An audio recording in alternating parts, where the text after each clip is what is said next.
দর্শক, আমি আজকে খুব আনন্দিত, কারণ আমার খামারে একটা ডিম পাড়েছে, সেটা হলো অস্বাভাবিক অনেক বড়।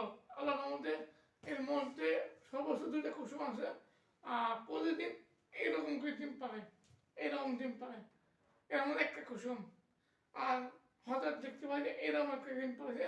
আপনাকে দেখতে পাচ্ছেন কি জানি না, দেখেন অনেক বড়। আর এটা হলো প্রতিদিন পারে।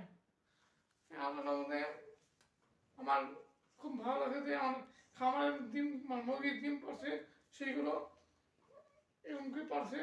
আর অবশ্যই আপনারা যারা খামার শুরু করবেন তাদের জন্য ভালো কথা হলো প্রথমে যে কোনো একটা ফিড দেবেন, মানে হয় ব্রয়লারের ফিড না হয় সোনার ফিড। সেইগুলো খাওয়ানোর পরে তখন ডিম পাড়ার 6 মাস হয়ে যাবে, তখন অবশ্যই ওকে হলো রিয়াল লেয়ার 1 দেবেন। সেগুলো হলো বাজারে পাওয়া যায়, আপনারা জানবেন, গেলেই ওই ডিমগুলো খাবেন। সেগুলো 60 টাকা কেজি। অন্য অন্য দোকান কি করেন আমি জানি না, আমি কিনি 60 টাকা কেজি। সেগুলো খাবেন, তার সাথে খাবেন হলো অনেক রকম শাকসবজি, এসব খাবেন।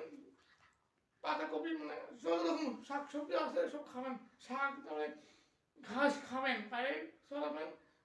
উন্মুক্তভাবে পালন করলে আপনি লাভবান হবেন। মুরগি পালন করতে গেলে আপনারা অবশ্যই আপনার জায়গা যদি থাকে বাইরে পারবেন, খামারের বাইরে উন্মুক্তভাবে, তাতে কিন্তু আপনি লাভবান বেশি হবেন। আলহামদুলিল্লাহ, আজকে আজকে এইটুকুই থাকুক, অন্য একদিন অন্য বিষয় নিয়ে আসবো। আসসালামু আলাইকুম সবাইকে। সবাই দোয়া করবেন আমার জন্য, ভালো থাকবেন।